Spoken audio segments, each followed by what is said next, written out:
Intro music begins, powerful and evocative, with a hint of tension. Hello everyone, and welcome back to the channel. When you think of ancient Sparta, what comes to mind? Probably images of chiseled warriors, clad in bronze and crimson, to legendary 300 holding the line at Thermopylae. We picture a society forged in the crucible of discipline, a military machine unmatched in its time. But what if I told you that this entire glorious facade was built on a terrifying and brutal secret, a foundation of human suffering so vast that it constantly threatened to swallow Sparta whole? Today, we're not just talking about the Spartans. We're talking about their shadows, the people who made the Spartan way of life possible, yet were treated as less than human. They were the Helots, the enslaved population of Laconia and Messenia, and their story is one of the most brutal, tragic, and ultimately inspiring sagas of rebellion in the ancient world. Forget the glorious battles for a moment. This is the story of the war fought within Sparta's own borders,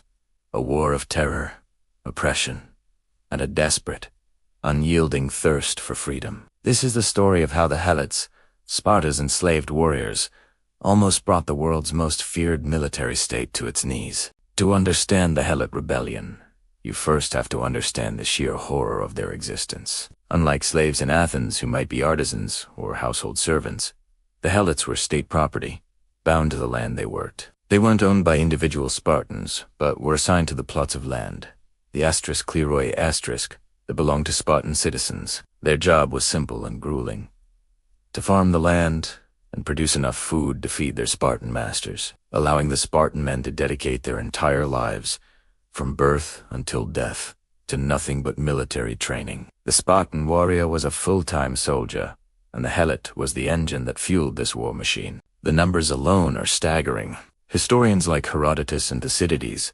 suggest that the Helots outnumbered the Spartan citizens by a ratio of at least 7-1, maybe even 10-1. Imagine that. For every one Spartan citizen walking the streets of their city, there were 7 or more enslaved people watching them, toiling in the fields around them. This created a permanent, deep-seated paranoia at the very heart of Spartan society. They weren't just a workforce, they were a captive nation, a constant, simmering threat. Sparta wasn't just a state, it was an army of occupation in its own land. This fear manifested in a system of institutionalized terror. The Spartans didn't just rule the Helots, they actively brutalized them to keep them subjugated. The ancient writer Plutarch describes how the Spartans would force Helots to drink undiluted wine, a taboo in Greek culture, and then parade them through public spaces to show their children the pathetic state of drunkenness, a living lesson in what not to be. They were forced to wear animal skin caps and leather cloaks, marking them as different, as subhuman. But the most chilling instrument of this terror was the Cryptia. This was a secret institution, a sort of state-sanctioned death squad composed of the most promising young Spartan men. As a final test of their training, they would be sent out into the countryside with nothing but a dagger, tasked with surviving by any means necessary. And their primary mission, to hunt and kill any Helot they found out at night, especially the strongest and most defiant ones.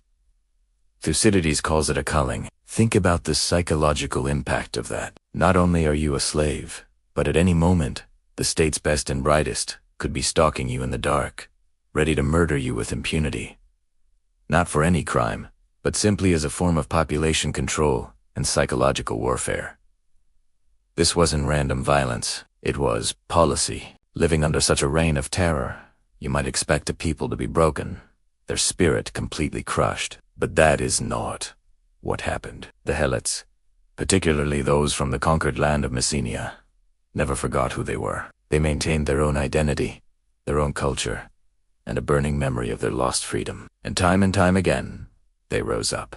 Minor uprisings were likely a constant feature of Spartan life, small sparks of defiance, quickly stamped out. But the event that truly shook Sparta to its core happened in 464 BC. A catastrophic earthquake devastated Sparta, leveling the city, killing thousands, and trapping many Spartan soldiers in the ruins of their barracks. The ground had barely stopped shaking when the Helots saw their chance. From the fields of Laconia and the hills of Messenia, they rose.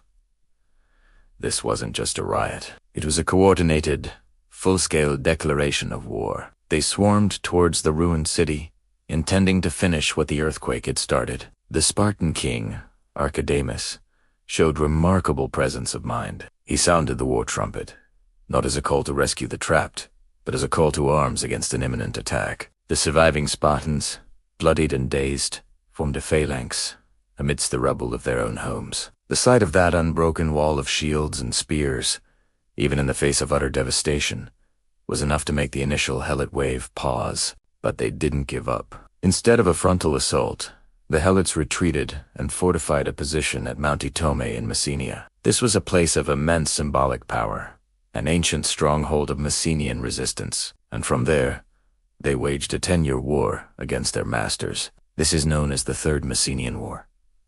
Think about that for a moment. An enslaved, disarmed populace managed to wage a decade-long war against the most formidable army in Greece. They were so successful that Sparta, the proud, isolationist state that never asked for help, was forced to beg its rival, Athens, for assistance. The siege of Mount Itome became a grueling affair. The Spartans were masters of the open battlefield, but they were notoriously bad at siege warfare. For years, the Helot rebels held out, a beacon of freedom visible from across the Peloponnese. The conflict had a profound impact on the Greek world. The Athenians, who came to help, were eventually sent away by the Spartans, who feared the democratic Athenians might be sympathetic to the Helots' cause and spread dangerous ideas of freedom. This snub became a major factor in the breakdown of relations between Athens and Sparta, setting the stage for the devastating Peloponnesian War that would later engulf all of Greece.